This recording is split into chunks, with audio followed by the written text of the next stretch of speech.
ఈరోజు మన వీడియో అందరికీ ఇష్టమైన మష్రూమ్ రెసిపీ చేసి చూపించబోతున్నాను. ఫస్ట్ స్టవ్ వెలిగించి ప్యాన్ పెట్టుకుని ఆయిల్ వేసి ఆనియన్స్, కర్రీ లీవ్స్ వేసి వేయించేసుకుందాం.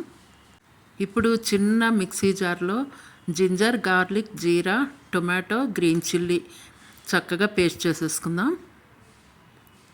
ఇందులో టర్మరిక్ పౌడర్ కూడా వేసి మెత్తగా పేస్ట్ చేసేసుకుందాం. ఇప్పుడు మష్రూమ్స్ క్లీన్గా వాష్ చేసేసుకొని కట్ చేసుకొని పక్కన పెట్టేసుకుందాం.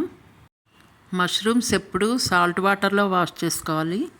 ఇప్పుడు ఫ్రై అవుతున్న ఆనియన్స్లో ప్రిపేర్ చేసుకున్న మసాలాను కూడా వేసుకుని చక్కగా కలిపేసుకోవాలి.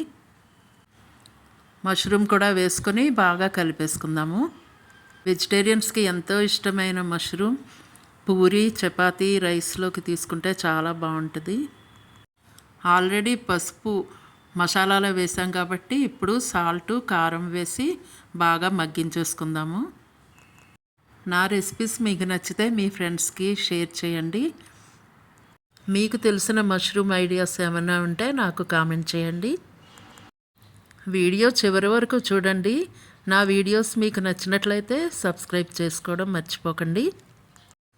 ఇప్పుడు మనం వేసిన మసాలా ఉడకడానికి మాత్రం కొద్దిగా వాటర్ వేసుకుంటే సరిపోతుంది. ఇలా 15 మినిట్స్ మనం ఆ పని ఈ పని చేసుకునే లోపల కర్రీ ప్రిపేర్ అయిపోతుంది. స్టవ్ ఆపేసుకుందాం.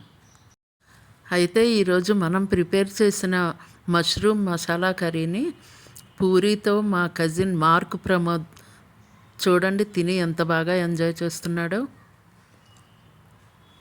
ఇంకా వేడి చల్లారక ముందే చక్కగా తినేస్తున్నాడు. ప్రమోద్కి నచ్చింది పూరీనా కర్రీనా, సరే కాంబినేషన్ అయితే అద్దిరిపోయిందని చెప్తున్నాడు మనందరికీ.